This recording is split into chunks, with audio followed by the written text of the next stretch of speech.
thank God I was able to get my first job in the NBA, and that was my first ever dance job. So that really set the standard. Wow. It really set the standard. Dance Journey! With Tracy in LA. Hello, everyone. Welcome back to my podcast, Dance Journey. Today we have Leica Marie. Thank you for having me, Tracy. Of course. Yes.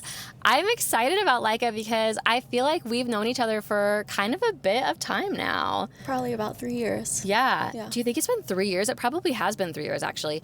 We first met in Nico O'Connor's class. Love him. At Movement Lifestyle, actually. No, Millennium. I think it was ML. It was because he did do a afternoon class. Yeah, he used to do a class. It was actually my first class I ever tried at ML. I had never been there. And it's crazy because I used to take class at Edge a long time ago. Did you as well? I wasn't here. Oh, okay. We'll get into that. But I always saw Nico's class and thought, oh my gosh, one day, because I was still a beginner dancer. I mean, I still consider myself sort of a beginner dancer, but advanced beginner maybe. Of course. But yeah, you were actually, I think, at the first class I ever took with him and the first class I ever took at Movement Lifestyle. And it was so awesome to meet you. I remember it vividly because not only were you an amazing dancer and so inspiring to watch, but also you were so nice. You were like such a nice, encouraging person, and I was a little bit intimidated in general. And I don't even remember, but you ended up talking to me. Maybe we were sharing videos or something from class, and you were just so encouraging, so sweet. Wow. And I loved dancing with you. And I had like multiple videos dancing with you from back then. And I loved watching myself next to you because you're a much more advanced dancer than me, but like I liked seeing us together and like looking at ways that I was keeping up with you, but also looking at ways that, I really like how Leica was doing this or that. Thank you. And just to try to grow. So I had a really vivid memory. Thank you. But then Millennium too, because then he was also teaching at Millennium at the same time. Yeah. And I was seeing you there as well. Right. And then I might have even seen you in some other classes. Probably. I don't remember. Yeah. You take a lot of different classes though too. Yeah. So very good memories of Leica, and I've seen you around definitely since then, and we follow each other on Instagram, and I love watching your journey because I know you have a lot of cool things going on. Thank you. We're definitely going to get into that, Yes. but right now we just took, so when I asked Leica what class she wanted to take for the podcast, she gave me such a wide variety.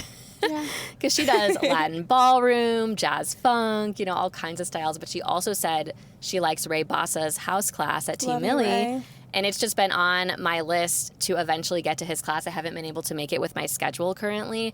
And so I was like, you know what? This is the time. This is the opportunity. I could finally take his class. And so that's what we took just now. We're actually at Team Millie. Haven't even been over here in a while. And that was amazing. Yes. How long have you been taking his class for? On and off about, I would say, a couple years now. Oh, wow. Okay. But I don't go as often as I wish I could. Yeah. But I love his class. Yeah. Maraming salamat, Ray. He's also Filipino. It's also why I love going to his class because it feels good. It's like, I was telling Tracy, like, he just really reminds me of my cousin. So I love the way that he teaches. I love his music. I love his style. He makes it so enjoyable. So I love coming to his class. Oh, yeah. Yeah. He's obviously very good at educating. Yes. He's very good at going over the steps, explaining them, seeing. I feel like I could tell he was seeing where we were struggling and then like going over that part again, which I very much appreciate. Right. And he just has such a nice chill vibe. Yeah. The music, it's like the music feels very chill, but the steps are not actually chill. It's also a drills class too, which is True. also why I like it because I can work on transitions and like really fine tuning. Like, okay, he's going from this groove to that groove. It's also just good for the brain. Like cognitively, I love his class. Oh, Spatial yeah. awareness, it's great. And go ahead. Just like creative freedom wise too. Yes. He really encourages that, so I appreciate that. And I loved watching you creative freedom-wise. Girl. Because Leica's obviously been taking this class for a bit, and some of us, like myself, this is maybe like my fourth time ever taking house, and I never took Ray's class before. So it is a good class for a total beginner to come and just focus on getting the footwork. But then you have Leica, who's adding some turns and doing things, and you're putting your whole body into it. And that's something you always do with dance. I love watching you, but it's cool to watch you do this style because I didn't even know you were into this style. You know, actually, now that we're talking about it, my first ever house class was Superman. You know Superman? I think I do, actually. He does a lot of performances for Carnival and Club Jete. Okay. So, yeah, he's awesome. So, yeah, shout out to Superman, because when I first came to LA like 5 years ago, I've been here for 5 years now. House is one of the first classes that I took because I'm from the DMV area, like DC, Maryland, Virginia. So I moved here from DC, Maryland, Virginia. And there's not really much house around there too. So when I came out here, I was like, wow, there's Latin, there's jazz funk, there's house. Like, loved it so much. So house was one of the first things I wanted to really just get comfortable with. Wow, that's so fascinating. I would have never known that about you, but watching you do it, you do look very comfortable with it. Thank you. And Ray Bassa does encourage you to kind of make it your own, do your own. He has his own story that he shared of his own dance journey, of making the moves his own and coming into his own with this style. And I can really see you doing that. And you don't look like him, you know, you look like you, and it's just fun to watch your personality and the way that you do it. And what else I really liked is he has you keep switching. He has you do it with a partner, which always like messes with my mind. Like, they're going the opposite way. I can't look at them like exactly, but you get better and better at it. He's like, okay, switch, find another person, switch, find another person. It's really that parietal lobe functioning. It's like your spatial awareness there, your proprioception. So even just like, well, yeah, I mean, Nico does this too, of like turn to the back. Yeah, he does. You do the whole thing to the back. But the fact that you're switching with partners too, it's like you just have to take the pressure off and just remind yourself the root of house is to connect with people. And I love that. Even from the music. It's like, well, why am I stressed about this? The music is too much fun for me to be stressed. Yeah. You know? It's so real. Yeah. And something else he said that I liked was, he was like, it's a conversation. So when you're dancing with someone else, you could try to kind of match their vibe. So if they're dancing super big, super full out, you could do that too, be like inspired by that and do that with them. Or if they're kind of like doing it more subtle, you could do it more subtle. And he compared that to having an actual conversation with someone. If you wouldn't be like shouting into someone's face if they were like whispering, you know, you kind of match them more. Yeah. And that was so inspiring and informative for me. And I really applied that. I noticed, because I was dancing with some people that were really, really good and doing it kind of bigger. And I was like, okay, let me try to be bigger with them. Let me try. And that was so cool and fun. And I felt like by the time we had done it with enough people, I was starting to like catch the vibe and be like, this isn't as scary as I thought it was. Yeah. And like, it was just really cool. So yes. Yay. So definitely try out Ray Bassa's house class at T. Millie. We love you, Ray. We love you. Friday, 1 o'clock. Check it out. Yeah. So that's what we did today, but we want to get into Leica's story. So Leica, talk to us about what your current dance life looks like right now. Yeah, so dance-wise, like you said already, I'm doing more work in Latin ballroom now. So Latin ballroom, I also love Lyra, which I've been getting more into. So I love aerial. But my root focus, like in the beginning of dance, was I was a dancer in the NBA, and then I was a cheerleader in the NFL. So yeah, I've been dancing professionally since I was 19. Wow. I'm 29 now. Okay. Yes. Wow. And it's amazing. I mean, thank God I was able to get my first job in the NBA, and that was my first ever dance job. So that really set the standard. Wow. It really set the standard even from like an IO psych perspective, like industrial organizational psychology perspective, of like, okay, this is how you work. This is how you show up, you know? That was intense because especially when you get to peak training season pretty much for the NBA, like your busiest time would be like December, January. That would be like when you're getting so many games. Okay. And not along, like also games, but also your practices. So we would practice 2 to 3 times a week. And then we would have games on our off days. And then we would also have promotions. So like speaking out into the community, like community outreach events. Because you really are much more of an ambassador for the organization as well as being a dancer. So, and like getting along with your teammates, like me and Bria. We can tag Bria in this too. Okay. But we were the only teenagers on the team. Oh. So the majority of the girls were 25 and up, which was great for me too because it gave me that aspiration of, okay, I can be that kind of woman. And it was a shout out to my teammates like on Washington Wizards and Washington Redskins, but they were amazing because we were in DC, which is like the most powerful city in the world, the District of Columbia, you know? And it was a requirement if you were going to be on the team. That's a part-time job. So you had to either be a full-time student, a full-time employee somewhere working, or a mom. Oh. So, and it's very important because like they just had very high standards for us to be well-rounded women because we're also role models. Yeah, you know, that's so cool. because we have a lot of like outreaches where younger girls will come in and they'll do like a clinic, you know, Okay. like a junior clinic. Yeah. So they really wanted to get well-rounded women. And a lot of the teammates that I had were doctors, nurses, lawyers, doctoral students. And it just made me think like, that can be the kind of woman that I want to be. Wow. So even as you were doing that, you were kind of looking at the others as a role model 100%. as well. 100%. Wow. Yeah. Well, we'll definitely get into like how you got there and everything. But so that is what you used to do, but now you're focusing more on Latin ballroom. Yes. Lyra, which I was, doing a little bit of a deep dive on your Instagram before this, which you probably noticed. And because I forgot or didn't know that you were doing Lyra too. I just started cool. that. Yeah, okay. I just started that earlier this year around January. Okay. Yeah. Well, before this though, I was in a show called American Woman. Okay. It's this rock burlesque show that happens at Harvell's. Mm-hmm. So it's awesome. And have you been to Harvell's? I have not. Okay. That's where I learned how to do Lyra. I got the job and it was, rock, burlesque, like love that vibe, love that style. But we have these like straps that you can pretty much hang from and go into your splits, go upside down, like do different styles and stuff. I've never done that until I got that job. So I'm doing that. Also too, there's this bar. It's like very Coyote Ugly kind of like. Yeah. So there's this bar and you can grab onto it. It's like, you can play with it. You can like put your legs up, like swing over, like let go and stuff. And I've never been able to do that because you have to be in the space to do it. So until you get the job where you're like, okay, you got to learn because you have a show in 2 months. It's crazy that you got the job before you ever even did that type of thing. Well, the audition was in the space. Like the audition was at Evolution, Okay. And it was just a dance studio. Okay. And if you did have Lyra training, that was a plus because it was just easier. But I did not start. I was so scared. I'd be so scared on that bar. In really? the beginning. Heck yeah, girl. So you didn't have Lyra experience before the audition or for the job? No. Wow. But then you learned on the job. You just have to learn. You look amazing. What I saw, what you posted, that's so cool. I know. I always think Lyra looks so cool anytime I see anyone do it. I am sort of scared of like heights and things like that, but it looks so cool. Yeah, but it's that's so interesting. Fun. It's so good for the brain too, to even just be on it and like you just like test your parietal lobe functioning with like where are you in space, and then you're up there and then you let go and like you're upside down and you're like spinning.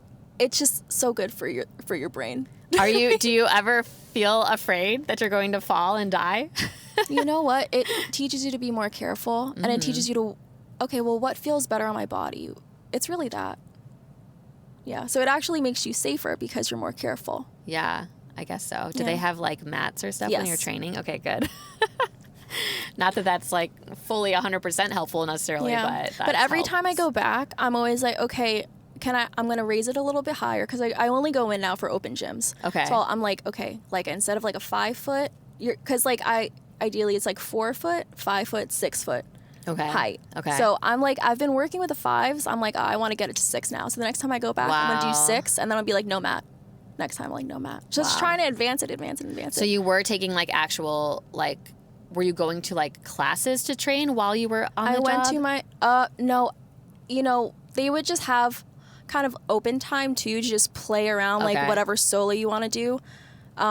Whatever you wanted to incorporate in your solo. Okay. So it's really whatever feels better for you. Okay. And your body. Just catering it to your body. But yeah, no, open gym is the best way that I learned. Just having that time there. And then like recording yourself, looking back, okay, like what does that look like? How can I get this better? Yeah. Wow, so cool. Okay, so you're focusing on that, on Latin ballroom, but I know you're still doing like jazz funk. Jazz funk, yeah. I love Nico's class. So yeah, I'm there like Saturdays when I can be at Millennium, and then I'm also taking Darrell Bullock's class. Yes, you know Darrell Bullock. You told love me. him. I haven't taken him, but I did watch your videos. It looks pretty cool. Love Looks him. fun. Yes, he's at Movement Lifestyle at 3:30 Saturdays. Get in there, y'all. He's amazing, and the energy just feels amazing in there too, and he teaches in a way where he cares so much. I mean, all the people I train with, I'm very selective about the educators that I'm with anything, with school, with dance, anything, because it matters what the environment is. You know, sure. And if you're encouraged to be you, you're going to be amazing. You're going to be even more amazing. Yeah, so true. I know from taking so many classes now out here, you really see a difference with the classes that have a very encouraging environment and help bring more of yourself out and, just finding all those. So are you getting dance gigs here and there? I know you're in school right now as well, right? Mm-hmm. So what are you mostly doing dance stuff for money right now, or are you kind of in a different space since you're in school, but you're still taking class and that kind of thing? Well, I will say natural disasters do play into your whole entire life. I mean, I had no idea that the fires were going to happen. Nobody did. No. So that really was very different because prior to the fires, I was working so much. So I'm with a salsa company. I'm also with a samba company. Okay. So if anyone knows Jonia, we love you. She's the director of my samba company, Highest Brazil. So I would get a lot of gigs with that. Like, it'd be just training and working, and just like doing a lot of samba shows. And then during that same time, I was also doing stuff for American Woman, the show, having shows for them, rehearsals for them while I was in school. And then the fires happened, and then everything just like, we just had to prioritize our safety. And where is my time going? Where is my energy going? So that really was kind of like, okay, like, let me just chill and wait for everything to just get back to safety. Yeah. Because, like, I'm not going to be doing a show if everyone's thinking about the fire. Like, so I think that's another thing, too, is that, like, when you're a dancer, when you're a performer, also adjusting to what is going on around you. What is the climate of the world?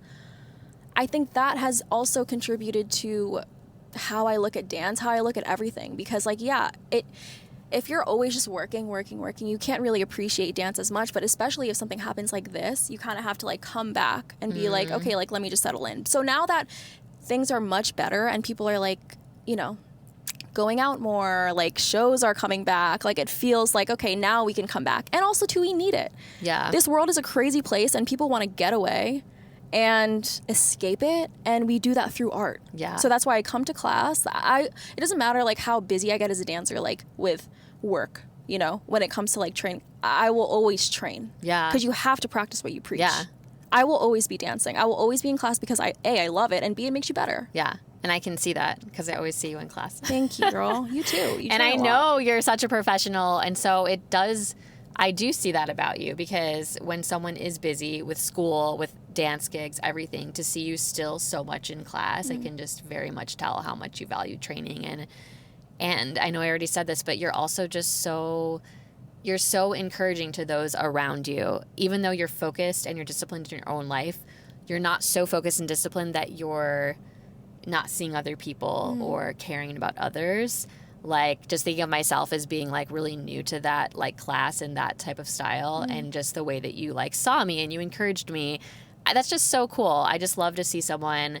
I feel like, yeah, like you said, you started to see role models when you were 19, and you were also kind of learning how to be a role model. Yes. And obviously some time has passed, and it seems like you've really continued to grow in that way, where you could be someone that others could look to and be like, oh, I kind of want to be like her, or she's very encouraging to me and inspiring. So very, very cool. Thank you, Tracy. Do you want to, well, let's go back. Yes. And then we'll see where that leads us. Okay. Because, so that's kind of what your life looks like now. And, well, actually, first let me just say, has it been hard to kind of juggle being in school and doing dance at the same time? Hi, everyone. Tracy in LA here. I just want to take a moment to talk to you guys about donations. If you've been liking either of my podcasts, Tracy in LA, the podcast that's about my personal life, or Dance Journey podcast, where I interview dancers and try to help dancers connect more with each other by sharing their stories and being authentic and encouraging and inspiring each other. If you're liking either of these podcasts, please consider donating. You can Venmo me at Tracy in LA, TracyInLA, just like my Instagram. I've been doing these podcasts I've been doing Dance Journey for a couple years now. I started the personal one a few months ago, and I love doing them. I feel called to do both of them for different reasons, but it does take a lot of time, the editing, the planning, the preparing, the shooting of them. And I have gone through all of my savings since I quit my corporate job a couple years ago, and I've just been relying on odd jobs here and there, people letting me live with them in exchange for taking care of their pets and organizing their house and things like that. And it's been amazing. God's been providing for me, but a lot of it is from people giving. So I just want to be a little more direct and open to telling you guys that I would love, if you are listening to these and enjoying them, if you could give financially. That would be so helpful for me to keep going. Please Venmo Tracy in LA, or if there's another way you want to give, please reach out and I can give you any details you need for any way that is your preference for giving. And literally any amount helps, whatever makes sense for you in your current financial situation. I would just love it. I don't have commercials on here, and I don't make money from any of this. And it's a lot of work, and it is a labor of love. It's something that I love to do, but it is a lot. And if you're part of the community of listening to these podcasts, it would be so cool if you could also be part of my financial support.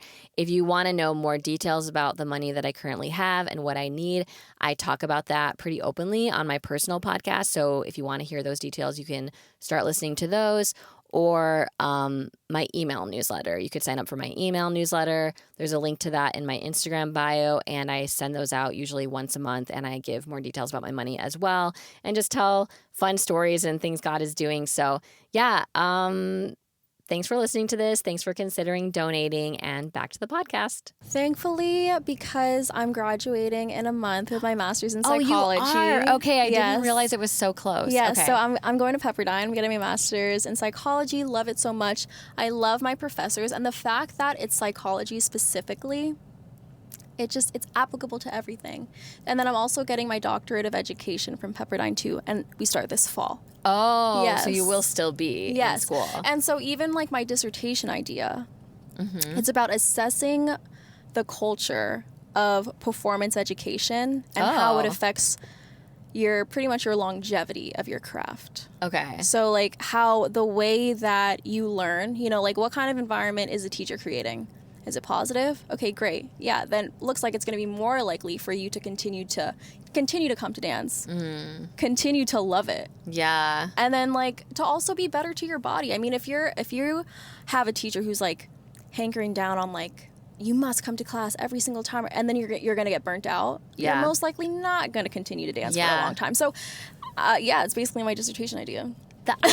I love that. Thank you. And that resonates for me so much, because even in I've been training in dance for about 9 years, and even in my experience, I've learned those type of things because I used to train way too hard, and I had teachers that were like, you can never miss. I mean, they didn't actually say that, but they were like, if you miss, you're going to get behind. There was just this idea they would really press in the class, and I really would feel stressed out if I ever had to miss even one class. And so I was burning myself to the ground. And then even at home, I was like practicing for like so many hours. Like, I want to get a triple pirouette, so I'm going to practice for 7 hours tonight until I get it. Like, I didn't realize, hey, you could actually practice for like 15 minutes a day and do that like a few times a week, and you would still grow. Or you can do a double.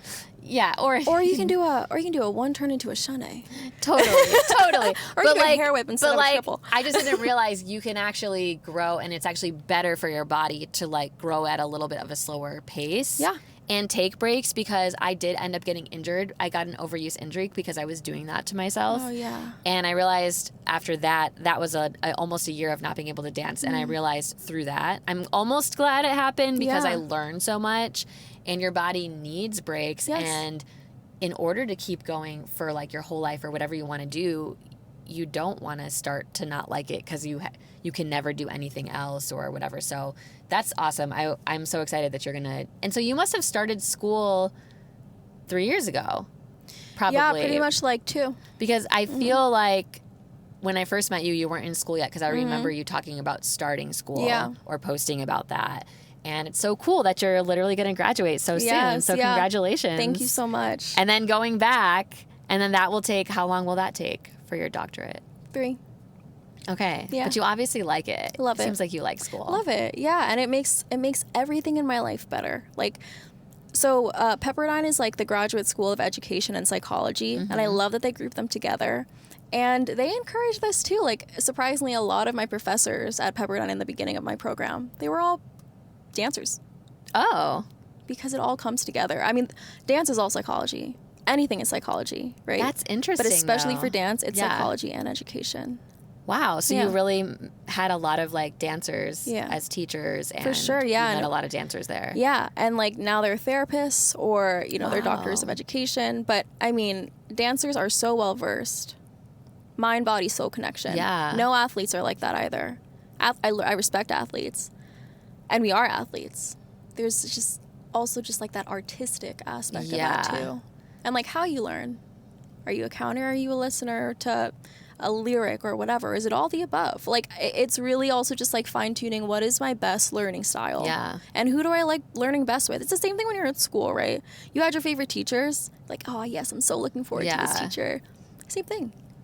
What would you say, on that note, what would you say that is your learning style? My learning style? Oh man, it's all the above. Yeah. I mean, I love, being in the moment, like very tactile and like kinesthetic learning. I also love like observational learning, taking observational data, and even just like really listening to the songs that like what kind of music is your teacher playing? Like for me, it's always been like, if I love the music, I'm in that class. Yeah. If I love the way that they make me feel, I'm in that class. So yeah. And like, how does that style feel on my body? So ideally, like anything, and I'm still down for a challenge too. I always love like challenging myself in different ways too. So a little bit of that mix of like a balance of fun and also focus. Yeah. Really learning, really being challenged. Yeah. I can tell that as well. Just the fact that you're like, I'm going to keep going to school and I'm going to keep going to dance class and just keep going. But I love that it's all coming together and just making your life more full. Yeah. And I think that's really hopefully going to inspire some dancers out there, because you can be fully passionate about dance, but also have other things in your life. And it sounds like you were especially inspired for that when you started with the NBA and everything, them saying that and wanting you to be well-rounded, and how that can really inform your dance because it is an art, because there is emotion, and being aware of who you are as a person and what's going on in the world, like you said, and bringing that to your art form in dance. Yes. Versus just being, all I do is dance, all I think about is dance, and then kind of becoming like almost a lifeless person, where dance is like, I shouldn't say, I mean, we all just have other things we like too, and sometimes as dancers, and I can say for myself as well, I've had seasons of kind of forgetting that there's other things that I'm interested in too. Yeah, and also too, like, what are your relationships like? Yeah. Like, I love my doggy, I love my boyfriend, I have to check in on my mom and dad, like, make use of your entire day. Yeah. It can't just be like, 24 hours of dance. Like, okay, yeah, and if it is, fine. But like also making sure that you give life to different areas. Yeah. No, that's so good. So cool. Love all your thoughts. Your paper is going to be so amazing. Yes, thank you. 300 pages. Oh my gosh. I cannot. I mean, I like to write, but that's papers like you've that. done like basically 300 pages with your books. I mean, actually, it's not. It might not even be 3. It's a shorter book, but I mean, I can go on and on with writing, but for some reason, papers for school were harder for me. Interesting. Like, I can do it, but it wasn't as enjoyable for me. Did you like what you were writing about? Maybe not, or maybe it's that type of thing where you start out liking it, but then the more you're spending time on it and researching it, you're like, I like to have absolutely no rules. Yeah. I don't want to follow like a syllabus. I just want to have Free like write. complete creativity. Yeah. But of course, I'm glad that I went to school, went to college, and learned that. But someone that can take, like a structure of how you're supposed to write those kind of papers, but put your whole self into it and enjoy it and have your personality. I just admire it, because it's not Thank fully you. me, but I think it's amazing because it's you. going to reach so many people and Thank you. be so influential, hopefully. So, but anyway, Leica, I want to hear your whole journey, because I just don't know it. I mean, I just learned today where you're even from. I didn't even know that. So talk about, we already said where you're from, but talk about growing up. How did you get started in dance? Okay, well, I'm originally from New Jersey. Okay. So Bergen County, New Jersey. Okay. And I'm very close to New York when I grew up. So I loved going to musical theaters, Broadway. We would do that often. So you did that as a little kid? You saw shows and stuff? Yeah. Cool. And that set the standard for, I love this and I want to perform. So I'd be in my room listening to Billy Joel. Like Uptown Girls was the first song that I ever really liked. Wow, I love this. I loved Andrew Lloyd Webber. Wow. Loved like Phantom of the Opera and like Wicked since I was like 6. You had like a high standard bar since you were little, because that was what you were seeing. Yes, my first favorite movie was The Wizard of Oz. Nice. And like Judy Garland, like gorgeous. Yes. So that was really my foundation. And I just loved the performing arts from a very young age. Even like Mulan, Disney, like all of that music and like the emotion in that, I was like, I love this and I want to perform. Nice. So I was like, Mom, Dad, I need to get signed to an agency now. You can call this number. And I was like 6 years old. Wait, and I was like, really? I need to be on Disney Channel. I need to be on Nickelodeon. Oh right my now, gosh, that's Mom." amazing. And they're like, what the heck are you talking about? I'm first generation Filipina. Okay. So they came into this country, established themselves. My dad's a physical therapist. Okay. And my mom is like works more like a business analysis. Okay. Yeah, but I mean, They're not doing well, dance and arts. my mom is actually, she was a dancer and Oh. loved more like ballet, jazz. Okay. But yeah, because she's always loved that, you know. And then my dad, he also plays tennis. So he's been playing tennis since I was born, Okay. basically. So, and it's really their music. Like, they've always had really good music. It's always been like classic rock, you know, and then Tina Turner, like 80s, just really Nice. good music. So I think that also makes you want to dance too. Yeah, for sure. Yeah. So, and my dad, like, both my parents are Filipino. My dad's more from like the island side, so Cebu Okay. in the Philippines, and then he moved to Trinidad. So he had this influence of also like a lot of soca music and dance hall. Okay. Like, it would be like, I'm feeling hot, hot, hot. I'm like, okay, it works. So I remember when I was maybe like 5 years old, maybe like before that, like 4 years old, like Mambo Number 5 came Yeah. on. And apparently I was like, dun, dun, dun, That's such a dun, dun. dancey song. And so I always had that, like, I want to perform, you know? So then I started ballet when I was maybe like 4 years old. And now, did your parents have that idea because your mom liked ballet, or were you like, My mom. at 3, I want to do ballet? My mom signed me up, thankfully, Okay, so I'm okay. thankful for that. So I have like, you know, a picture, you know, I have pictures of me like, you know, in my tutu and like my leotard, but apparently like I was too talkative in the class. So I did 1 year and that was it. I did 1 year and like, you know, my mom would pick me up and be in timeout because I would just be talkative. Wow. Which is not bad. Yeah. So that's also like a reflection of the teacher. Because, you know, I taught dance too when I was in high school. Mm-hmm. And like in my early 20s, I taught dance too to kids. And especially for kids, it's like you kind of just have to let them explore and see what their personality is like. Yeah, because you're so young. Yeah. So yeah, so that was it. And then I didn't touch dance again. I just was obsessed with musical theater. Okay. Loved it. And then I was actually a musician before I was a dancer. So I started playing the flute when I was in the 4th grade. Oh, nice. Played the flute from the time I was in the 4th grade all the way up till senior year. And like I was Okay. in marching band, like so conducted cool. the marching band too because I was like drum major senior year. Yeah. Learned how to play piano by ear. So I was a musician before I was a dancer, Wow. which actually Which is so helps helpful. me Yeah. with music. Yeah, and also what kind of music do I like? So then what classes am I going to be in? You Yeah. know.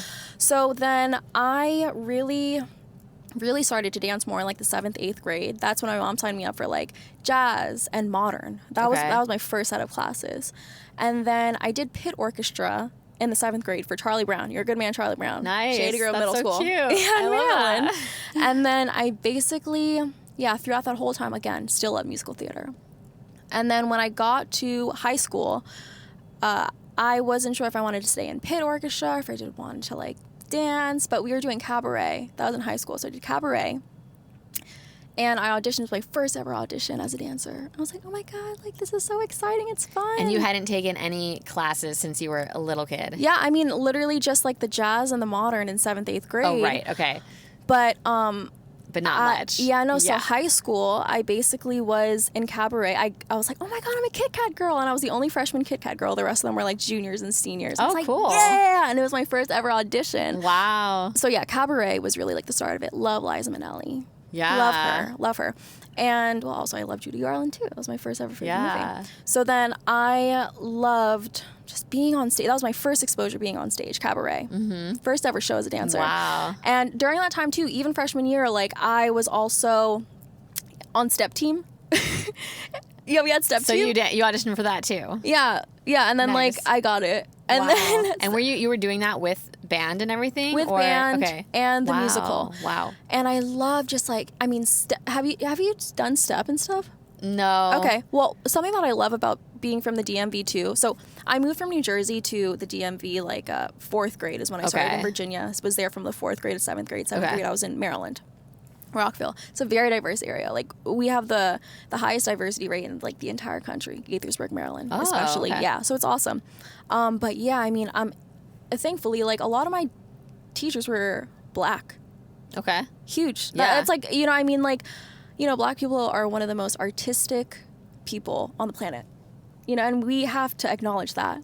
Love Black culture, love every culture, but like, you know, we have to give them their flowers. You know, all my coaches, first coach in the NBA, Derek Whitfield, Black. Jamila Keene, coach in the NFL, Black. Yeah. That makes a difference. It makes a difference in the way that you dance, because they dance different. They dance with all this joy. Oh, yeah. I've always noticed that and just been inspired. Yes. Yeah. So, I mean, that's so special, you know, and the fact that I was able to be exposed to even, like, step team in high school, that's crazy. But that also makes a difference on, like, you know, how are you finding rhythms, you know? So, yeah, that. And then also, too, like, sophomore year, I was a cheerleader.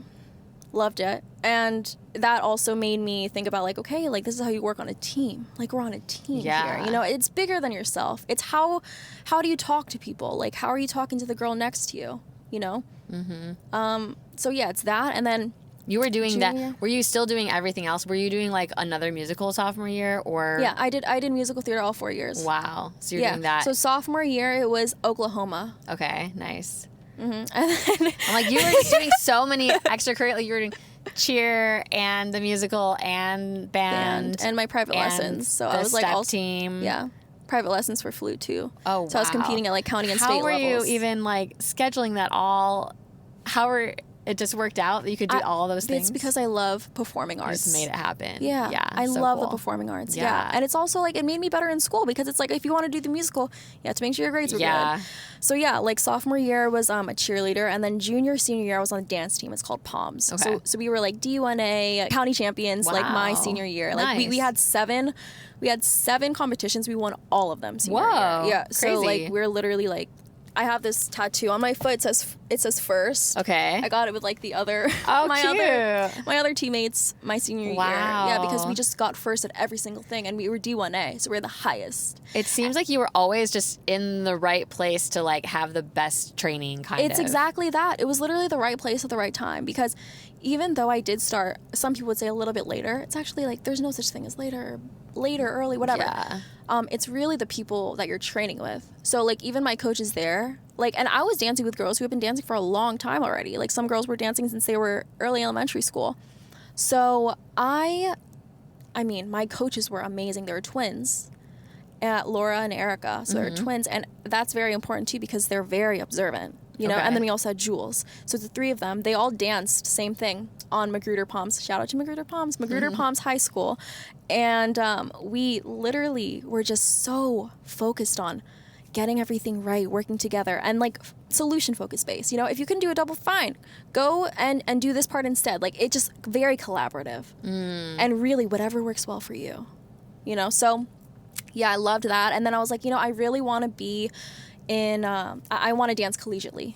So I was getting ready for that. Yeah. And then I danced at Temple University. Okay. Loved it so much. And then actually came back to dance in the NBA after. And wait, was dance your major as well at college? No, kinesiology. Oh, okay. Yeah, so actually prior to being in psychology, I was a paramedicine major on the pre-physical therapy track. Okay. Yeah, so it was pre-physical therapy. I worked at physical therapy clinics because I had an internship senior year of high school.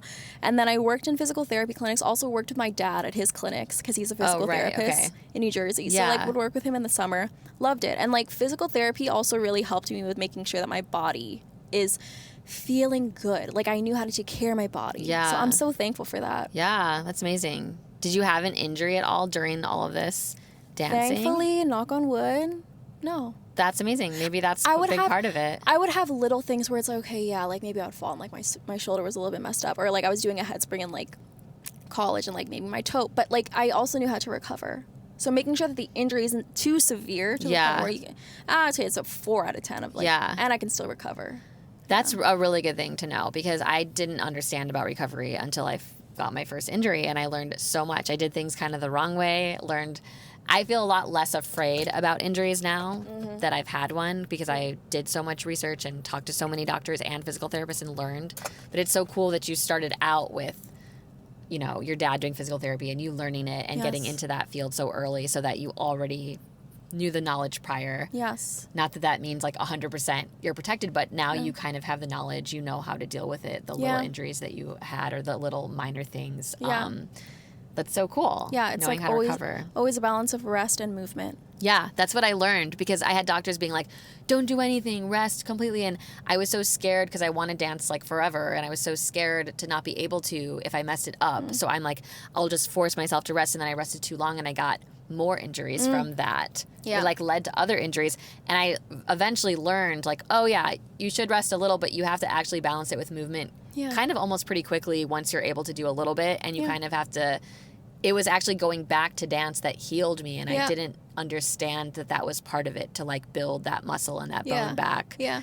So I learned a lot through it, but it's really cool that you already like had that knowledge and you were getting that. And it's just so cool to see that you had such a variety of interests. Thank you. And going so hardcore with all of them. Yeah, thank you. And just doing it all through college. So, okay, so you went to college, you were dancing there, and then you were also studying, what was your, kinesiology. Kinesiology, yeah. And did you have in your head, when you were at college, did you have, like, this is my ideal vision for what I'm going to do after college? Yes. Okay. Yeah. And what was that? Well, dance-wise, I was like, I want to be in the NBA and the NFL. So I you had knew that was what you wanted? Yes. I mean, like, when I was in high school, you would do kicks. Like, and what I loved about high school dance is that for palms, like, we were very well-versed because you had to do, you had to come out doing drums. So it's palm. Okay. Palm. And then you would do your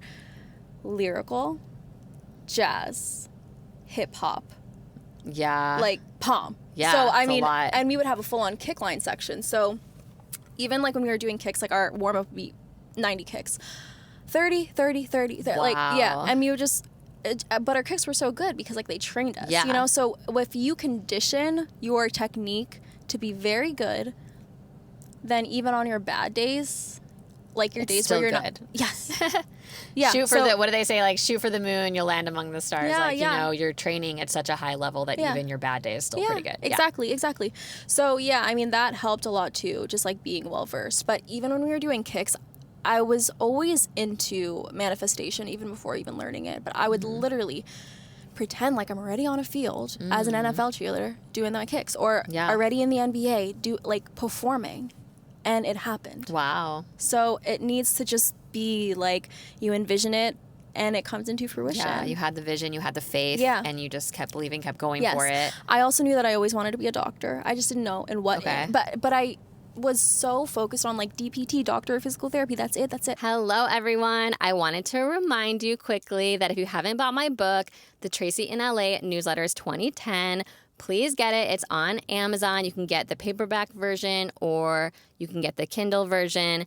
It is a compilation of a bunch of actual letters I wrote and sent in the actual mail back in 2010 when I was first living in LA pursuing acting. A bunch of my friends who didn't live in LA thought it was so interesting that I was pursuing acting and wanted to hear more about it. So I basically just am super vulnerable. I talk about all the things I was going through, the doubts I was having, the struggles I was having, finding agents, getting auditions, making friends, visiting different churches, like totally just pour myself out in these letters. And I didn't really necessarily think I would ever publish them, but I went back all these years later and decided to edit them, change some names, and make it in a way where I could actually publish it and release it to the public. So that's what this is. I'm working on the 2011 letters right now. I have quite a few years that I did this, and people really liked it when I did it initially. And now I've gotten some good feedback on the book as well, even from people that like never read it initially or didn't know me back then. It sort of feels like a period piece now because it's like from 2010. So some of the language I use is just different. And, you know, I talk about burned CDs and things like that. So anyway, I think it's kind of fun and hopefully you could relate because most of you probably are in LA doing similar things. So I hope you can get it and enjoy it. And if you like it, please leave a review on Amazon and yeah, let me know what you think, and thank you for your support. But I also just like opened up to more flexibility because I started therapy when I was an undergrad because it's free. It comes with your tuition, which is amazing. Yeah, because like every college will have their like student counseling services. So I went in and it was free, and that changed the game for me because it was like, okay, yeah, I respected therapy and rehabilitation always, physically. Yeah. But then for me to be like, wow, I'm taking the step to go to therapy, totally different because it opened me up to taking care of your mind. taking care of your emotions and like taking care of your anger levels. How do you deal with sadness? You know, so that was life-changing for me because it validated that therapy is real. And so at this time, like, I was at the University of Maryland, Baltimore County, paramedicine major. So during that time, all of my professors were paramedics in downtown Baltimore. So the way that they lived their life, I just had so much respect because they were so selfless. Paramedics are so selfless. Yeah. And they're so smart. And they're running on like 2-3 hours of sleep. I don't know how they do it. Yeah, that is crazy. So they really valued preventing burnout. So naturally, they're going to incorporate mental health and its importance. So that changed the game for me because I was really like focused on making myself into my best version. And then, of course, like mind, body, soul, right? So that made me switch from physical therapy to psychology because I was like, you know what? I really love mental health. And then school was actually always like kind of difficult for me because I didn't really know what my learning style was. And like I would get in trouble a lot by teachers, but like they just weren't actually the best teachers. Like now that I'm looking back at it from a professional But why would you get in lens, trouble? I think it was just a disconnect with their teaching style and my learning style. Okay. And, you know, if you're a teacher, period, I mean, you have to encourage your students to be their best selves, regardless, or, you know, find a way that matches them. But like, yeah, I didn't know until like college how to study and how to prepare and like how to, you know, I mean, I really value the one-on-one time with a teacher. Okay. Because then I'm really able to see, okay, oh, they want me to answer like this. Like, it's also just playing a game of like, how do they teach and how can I like set myself up for success in this class with this teacher? It's really That's so that. true. Yeah. And these are skills that you don't really learn because it has to come from you. It's all individualized. Yeah. You know, so yeah, I mean, I started to thrive in college and then even more when it was psychology because I'm like, God, You were it's so easy. interested Yeah, in it. and I love my classes. I mean, like, I love having a good 4.0. Like, I love having my straight A's. You know, What were you thinking you wanted to do with that?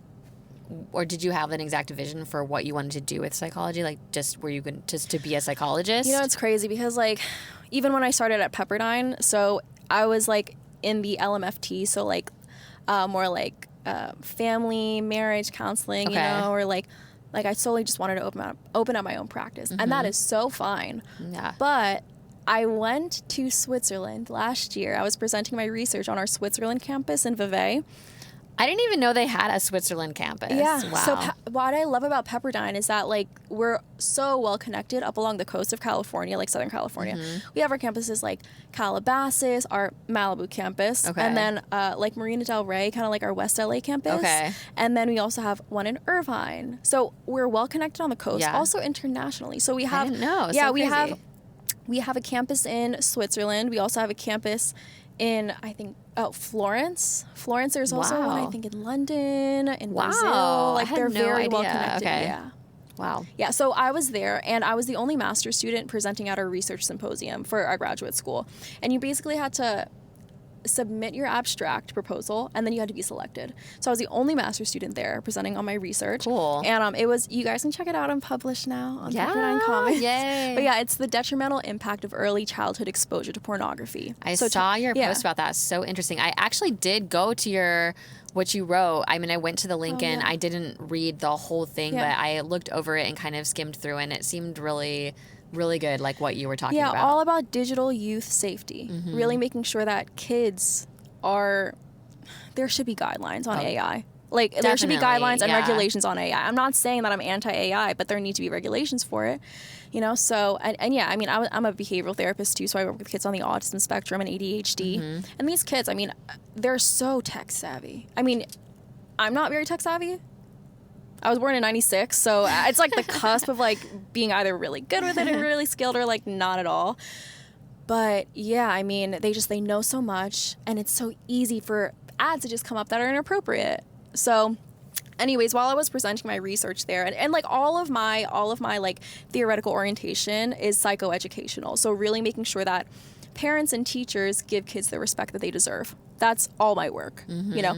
So when I was there, it wasn't really much about like clinical psychology students there, but it was like psychology-based students and but mostly education-based students. So that was when I was with a lot of doctors of education, like for our program. And I was like, wow, I love this. I really love this. And then it really made the shift for me to be like, okay, yeah, psychology is very important, but it's also learning. Learning is the first thing that we do ever. And I opened up eventually, because I was very like, I'm going to apply to PsyD programs in Paris, period. That's it. Oh. Paris. And like, I loved Paris so much. It was amazing. Came back, met my boyfriend like right before I went to Paris. Oh. And then the fires happened. So we evacuated together. And then we ended up getting close and everything. So, you know, I mean, basically, like, things changed when, the fires happen and you start to prioritize, okay, what matters, you know? But, yeah, Doctorate of Education, like, that was just so... I just eventually had to open myself up to that because it just, like, aligned more with me. So, yeah. And, like, even, like... with this Doctor of Education degree, like, I'm also going to incorporate a lot of psychology naturally in there, too. Yeah, because of course. Psychology is education, and education is psychology. It's all the same. That makes so much sense. Now, even just having this talk with you and learning about your personality, like, education, you're so passionate. Yeah. Even just about the way that dance classes are taught. And because of your personal history of how you felt that teachers weren't seeing you or understanding your learning personality. And you didn't even understand your own learning personality till later. Yeah. And just how important that is for reaching students and helping students learn. So I think you're going to learn so much and be such a good voice in that. It's amazing. Yeah, I just want to continue to do this work. And also I would love to be a professor soon. Okay. So really want to get more into that. Very cool. And... just continuing to do the work and serve, and also just like teach abroad too. So I'd love to teach on our Switzerland campus eventually, and then eventually, I'd love to be in Paris. I think that'll be where I'm now remembering your Paris posts. Yeah, I'm like, it. Oh wait, you had a lot of cool Paris photos. I remember it now. Yes, and it also it brought back a lot of importance of creativity and freedom to express. I mean, it's such a beautiful artistic city. Like.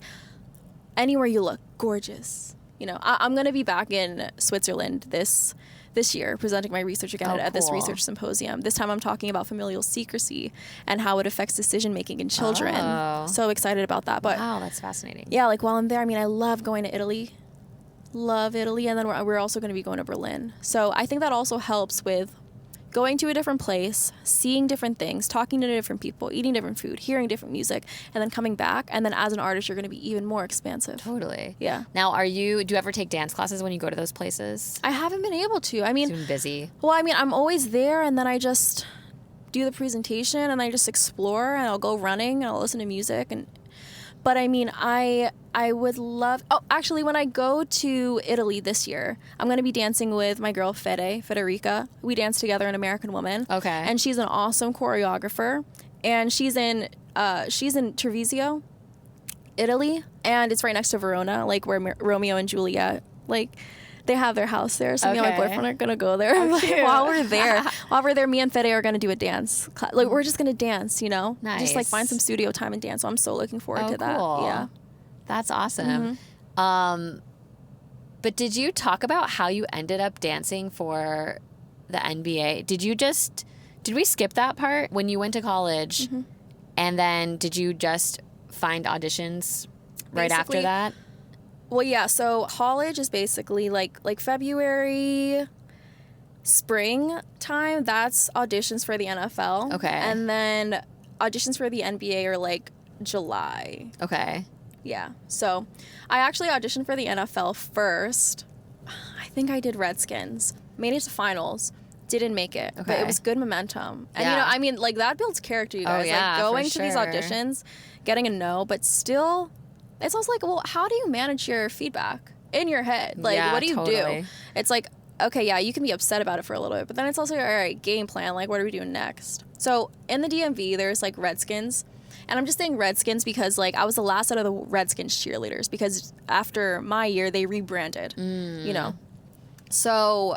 Yeah, basically, like, there was Redskins, there was Baltimore Ravens, there was Wizard Girls, and they all have different styles. So I think that's another thing, too. Like, know who you're auditioning for and know their style and match it as best as you can. What would you say are the different styles of those three? Okay, so during this time, this was, like, circa 2016.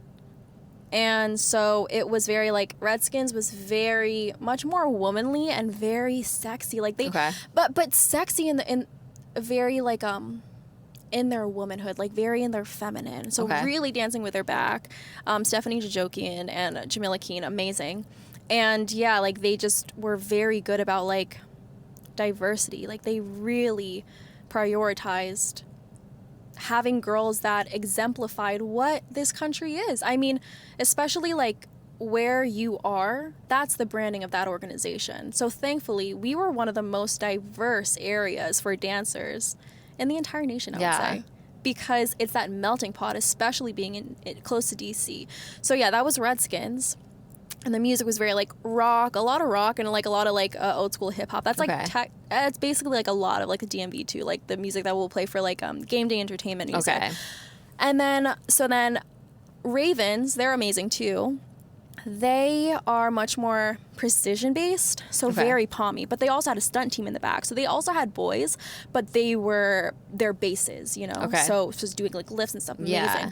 But yeah, like the dance style is much more pom. So that is much more like a kind of what I did in high school too. So that's great to have the pom background.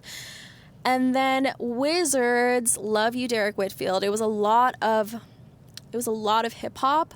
You know, dancing like old school hip hop, that was like a big focus of Wizard Girls at the time, but also like very jazzy and very, again, also in your woman, very in your femininehood, but also really into like twerking and stuff too. Like he's from Houston.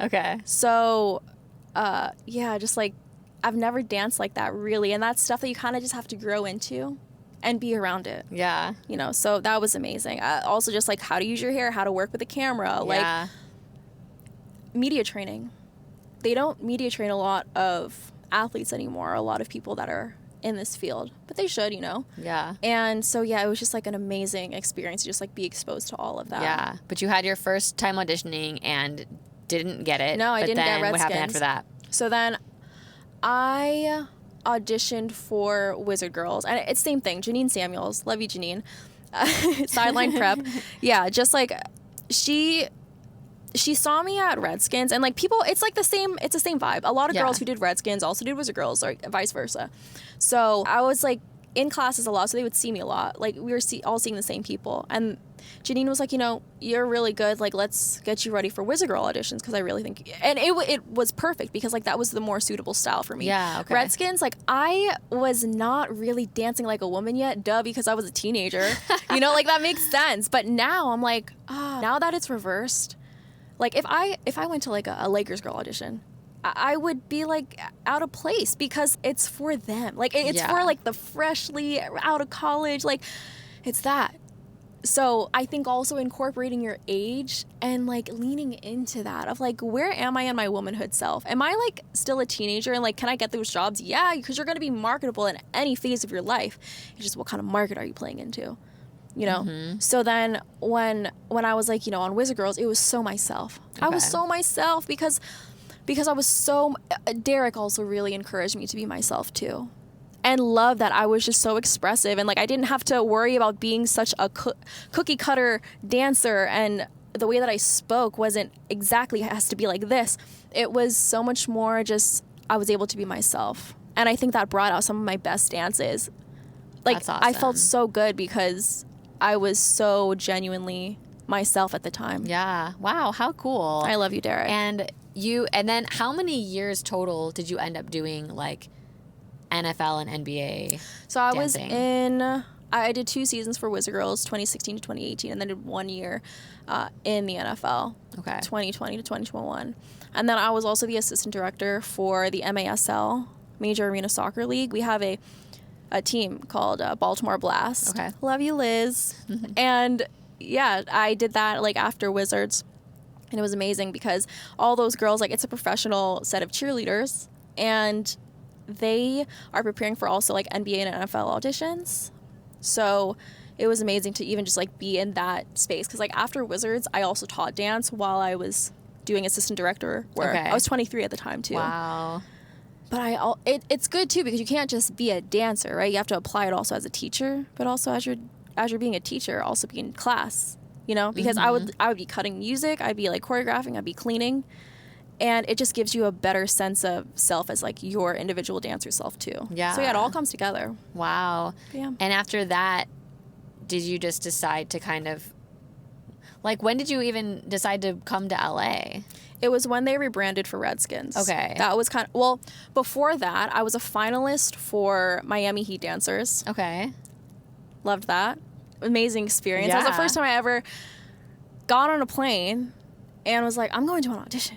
That's pretty cool. Yeah. And I just also wanted to get out of where I was. Like, I've been on the East Coast my entire life. And I'm like, it's too cold. And even my therapist was like, yeah, girl, I support you moving to wherever because it's too cold out here. So went to Miami, loved it. And, like, I also spent a lot of time in Miami when I was younger because my aunt also lived there. Okay. When I was younger, too. So I loved Miami. I loved being in the sun. And that's when I also loved, like, Latin music, too. So I was like, yeah, like, this feels good. It was an amazing experience. I was a finalist. And my feedback was, you should move to California. And I was like, what? Oh, I would interesting. never. They're like, you should move to LA. Coach Now was like, you should really move to LA. Like, you have a great look. You dance well. I think you'd do amazing in LA. And I was like, nah, no way. Like, no way. Why I would did you never say be no in way? LA. Because Why? I liked Miami more than LA at the time. And I thought that was my place. I really thought Miami was my place. And then I was like, okay, let me just open myself back up. Let me go home. Let me regroup. And then I was like, you know what? I'm not going to go to LA, but I'll go to the West Coast. And then I tried out for the Portland Blazers. And again, same thing. I was by myself. And that was far. Like, I remember being in the plane like, wait, what? We had like 3 more hours. Like, it's far. Yeah. And I went by myself. And I basically was in Portland. Like, wow, like, I can't believe I did this. And then I was also a finalist too. Wow. And that's what I told my mom. She's like, oh my God. That's like, cool, so supportive. yeah. So I was a finalist for that. And then same thing. They were like, you should move to LA. And I'm like, why do people keep telling me this? like what? And then looks like they were all right. Yeah. But came back because COVID happened. So again, natural disasters also affect your dance journey because like, wait, what else you came gonna to LA because COVID happened? Or you went like, home? After Portland Blazer auditions, after I got finals, and then I didn't get it, like, COVID happened. So everything was shut down. Yeah. And then things started to open back up. And then, like, that's how I got Redskins. Yeah. Okay. So it was, like, during that time. Wow. Which was actually amazing because, like, it also trained me how to be much more, because then everything that we released was digital. So it taught me how to play to the camera, which helped me. Interesting. With LA. Yeah. Because it's So not true. so big. Like, you're not performing in an arena. It's about what's happening right here. Yeah. Like, what is your performance like right here? Yeah. Because if it's right here, it can't be too big. It can't be too small. But it's much more about your face, too. Yeah. You know? So that performance quality just, again, so much more expansive to my repertoire of being a performer. Yeah. Yeah. Wow. It's so cool how everything, even bad things, Yes. just really led to you getting the right experience, Yes. the right training. Okay. So then you came to LA. Yeah. So while, like, COVID was happening, Lyric Cruise, Lyric, we love you, and Cisco, we love you. Like, all these dancers were releasing their, like, they were doing, like, Instagram live videos of their teaching, you know, during that time, during COVID. And it was my first time being like, oh, wow, this is what choreographers in LA, like, teach. So like, it kind of got you excited. Yeah. Yes. Cool. And it felt good. And I remember, like, Team Millie. That's amazing. Like, that's amazing that we literally just came from. Yeah. Wow. Okay, so anyways, like, Team Millie would also release, like, online dance videos. And that really started. COVID really was the start of releasing videos online and how to, like, teach combos online. Yeah. And that also taught me how I can learn better myself. Because you're basically teaching, kind of. You know, you decide, okay, I'm going to do a few counts, a few of music, a few counts, and then, like, I would record myself. And then I became obsessed. Okay, I gotta make sure that this is, oh, okay, yeah, I gotta play with this part. Oh, okay, my dynamic has to be there. I'd be obsessed. I mean, like, I would be, like, I would have, like, 20 videos of, like, the same thing.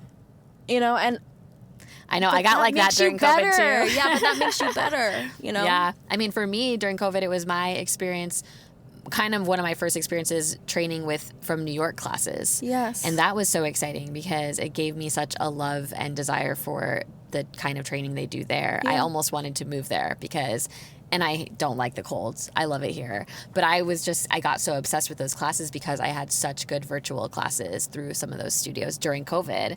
Eventually still led to me still staying here, but it is interesting how it opened just like a new world for a lot of people of like what was going on in other places, and like you Yes. said, learning virtually and the way I videoed myself so much. I never did that in dance class before COVID. I didn't even really take videos in class much, but during COVID, I had a private teacher for a while also, and he was taking videos during our private virtual lessons. And I had all of those videos. And then I had videos. I just had and then I was videoing myself. I was like, oh, I want to practice this dance because I'm home more right now. I'm going to practice this over and over and like see where I need to do better. And it was, a huge growth time for me as well. But so then what happened? Then when did you finally like decide to come out here? So I knew that it was time for me to come. I really just manifested. So I'd do my journals, I'd pray on it, and I got my dog, who got him during COVID. It's amazing. His name is Dior, King Dior. He's from Los Angeles. So cute. From Los Angeles. And I read his from bio. Los Angeles? Yes, I read his bio. I got him from this site called getyourpet.com. Okay. Because it was during COVID. Cute. So like all of the rescue centers were closed. Everything was closed. You could only get your pet online, Yeah. basically. How fun. And probably everybody wanted pets during that time too. And he's just like the best, like literally the best, like from heaven. Like literally he's amazing. So I'm like from Los Angeles, and he was born April 1st, like April Fool's baby. Like I love that. Like he's meant to be mine. And I was like in my head, I was like, I'm gonna bring him back to LA because I got him in Baltimore. Okay. So like basically got him in Baltimore. Like we stayed there for maybe like a year, and then like waited for things to calm back down with COVID, and then I came out like literally 6 months after, and like planned it. Like I was out here like in June of 2021, I think. Yeah. Okay. Oh yeah, you really haven't been out here for like super long time. I mean, it was like I went to LA during spring break, like right before that, kind of like I think a year or two like right before that, because I was so set on Miami. I was like, I'm so set on Miami. I'm gonna come back to Miami Heat. I'm gonna audition. I'm gonna meet and then my friend Jarrell, shout out to Jarrell, he was living out here. He's originally from like Maryland and stuff too, but came out here, was doing more content creation stuff, more music. And we would also like do a lot of content creator stuff, like dance videos, like concept videos, and he would film. And that was my first ever exposure to even like making something, like choreographing and then doing it like in a concept video and like shooting it. Like I fell in love with that process of production. Cool. And Wow. creative work into the final product. So inspired. Yeah. So he was like, come out here and maybe you'll like it more than Miami. He's like, like Miami, and no hate to Miami, but he was like, Miami is a portion of what LA is. And I'm like, I guess. So then I came out here. I ended up loving it so much. Wow. My aunt lived in Glendale. Oh. She lives in New Jersey now to be with a partner. She just got married. But my first time here, I didn't really have any high expectations. Like, okay, I'm just going to be here for spring break. It's fine.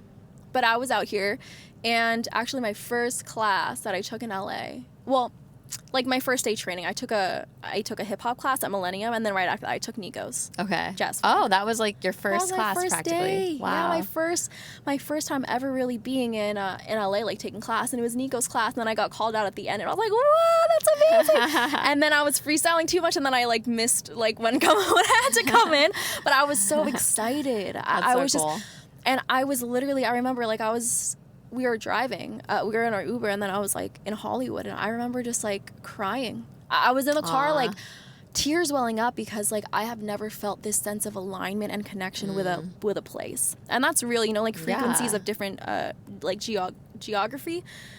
It varies, and there are different parts of the world that are more aligned with you. So Just there was where you're supposed to be. at that moment when we were like literally on Hollywood Boulevard, I was like on my way to Millennium, I was like, yeah, I'm meant to be here. Wow. That was it. And then I came back, manifested, and then like I was like, yeah, I'm leaving. The second they dropped us, basically they rebranded us for Redskins. I was like, I'm out of here. I was So like, I need to go to LA. They rebranded, and then you were like, They rebranded, and I was like, I wasn't really interested in like what they were going to do. Okay. It wasn't aligned for me. Okay. I respect them. Like Washington Commanders, like they're doing amazing. Like I love Christy, I love you guys, but yeah, I was like, I have to go to LA. wow. Well, it was the perfect timing for you. Yeah.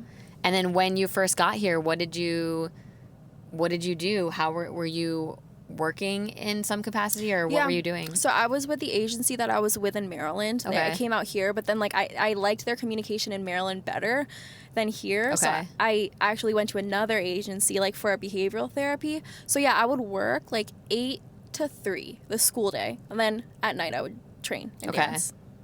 Wow. Yeah.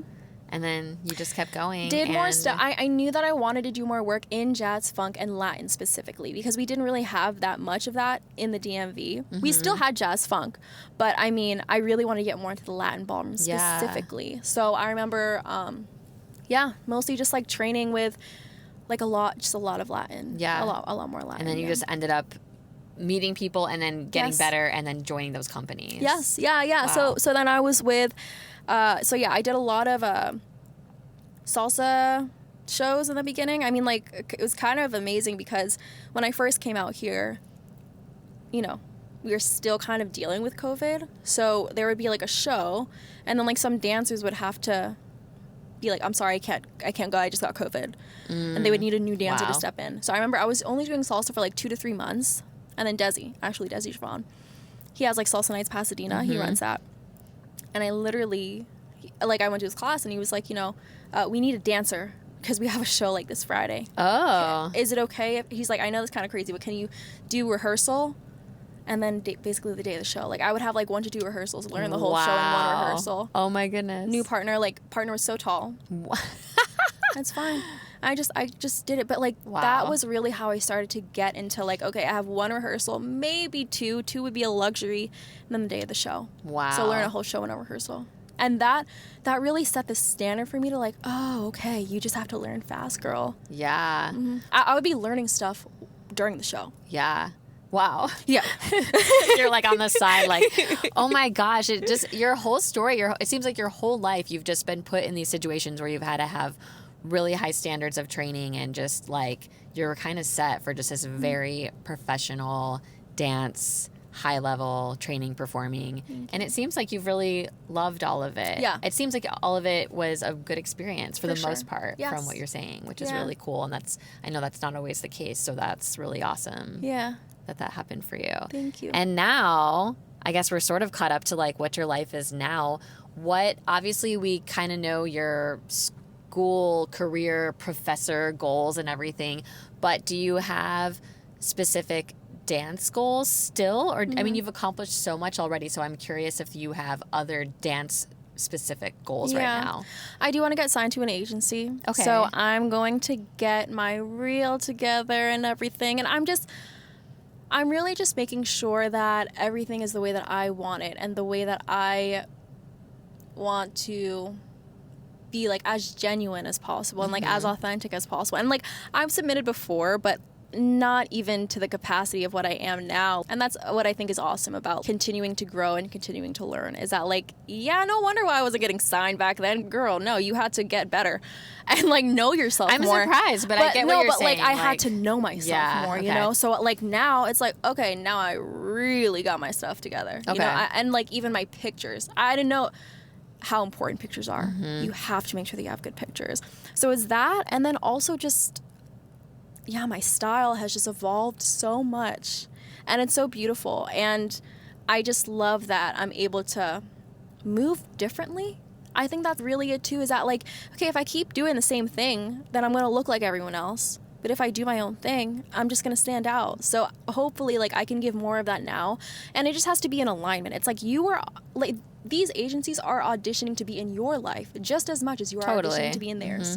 So it has to be like the right agent, the right everything. Yeah. And that's all just timing. That's all timing. That's all God's plan. Yeah. You know, so I'm just looking forward to like working with people that give me fulfillment too. Like I need to be fulfilled with the work as well as the environment and the community that I'm with. Yeah. Yeah. So it's really that.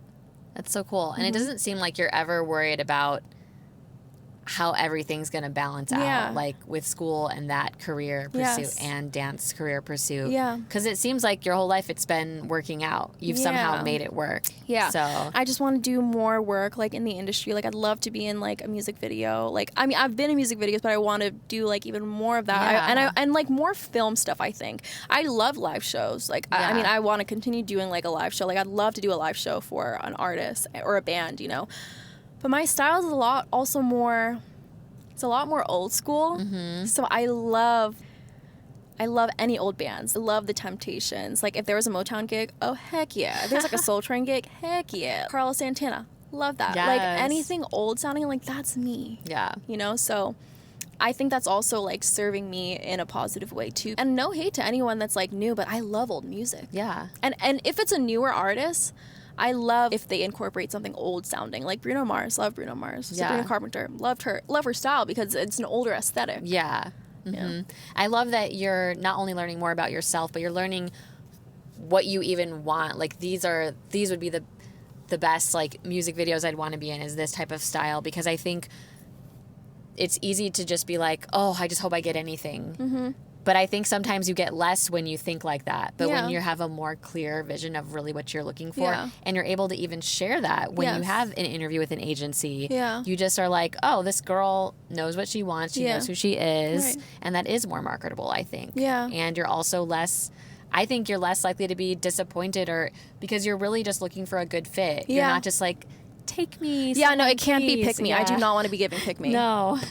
No, not at all. So I think it's really cool that you're on the track that you're on, and it seems like all the right doors open up in the right time. And that is how it is, I think, in most of our lives, but we don't always look at it like that. And it seems like you have a good perspective of looking at it like that, and realizing, like, oh, it's just, like, even just hearing your story, you can see how all the timing was aligned. And maybe in the moment, it didn't always feel like that until you realize, like, oh, okay, I can kind of see how this led.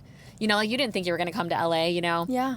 So it's just cool to have that open mind and just see where you're kind of being led to be, and then be like, yeah, I feel confirmed. This is definitely where I'm supposed to be right now. Yes. Yes. So cool. Wow. Like, I've just loved hearing your whole story. And I'm so even more excited now to be rooting for you. And I remember being so curious when I saw your post about starting school.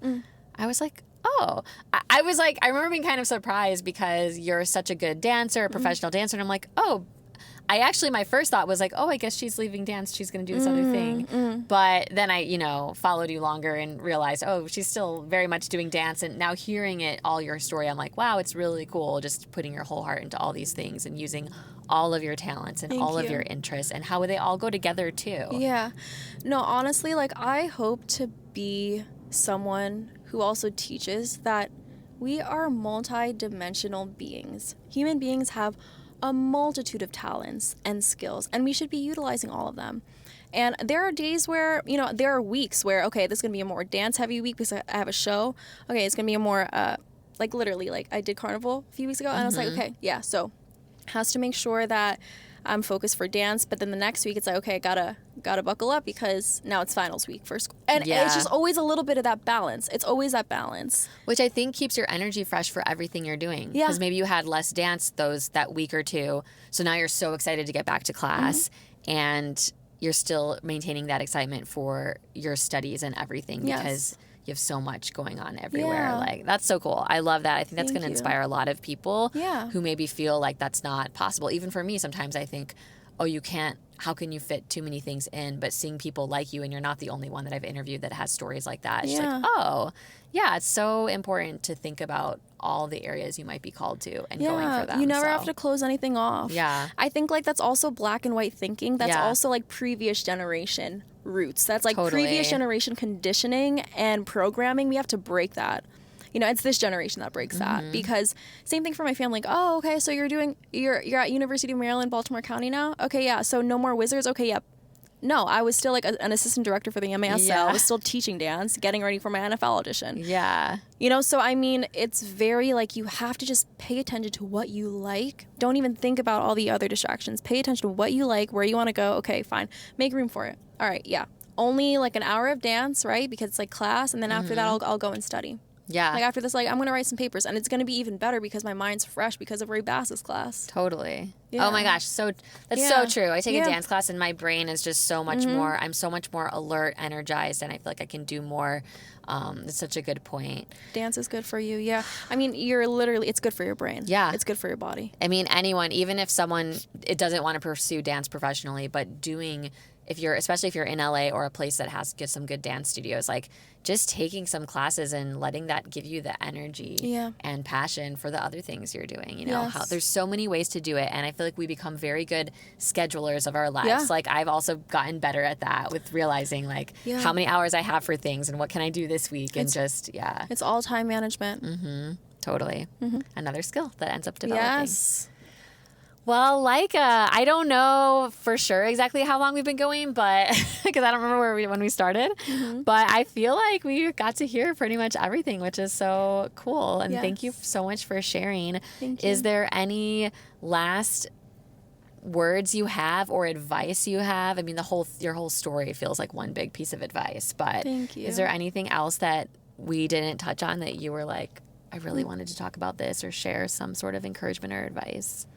Oh, well, I mean, just thank you for having me here. Like, it's been a pleasure. So thank you so much. Of course. Thank you for your time. Thank you for having me. But if there's anything that I want to leave you guys with, it's making sure that you put yourself first and really listen to the things that make you happy.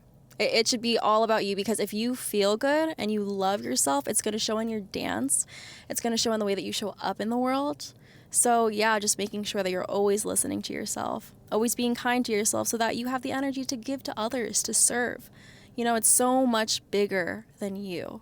When you're in that class, when you're in Ray Bass's class, so much bigger than you. You know, you're part of something. So it's amazing that you're doing this, because the dance community it's kind of small here. It's actually smaller than you think. Yeah. So, you know, you see the same people. You see them during class, but you know, just really making sure that you take care of yourself, really take care of yourself, so that you can just enjoy your life and be your best self. Yeah, I think when you're doing the things you're supposed to be doing, it's easier to just stop stressing about yourself and be like, oh, now I have space to like think about others and encourage others, because I already know I'm like fine, I'm where I'm supposed to be, I'm working hard, but like versus just not being confused, you know, listening to different voices. This is what I'm supposed to do. This is what, and then you're like stressed, and then you're like all in your head, and then you don't see others, but you're also not happy yourself. And like, it can like lead to that. So yes. Biggest takeaway. Yeah. Listen to your body.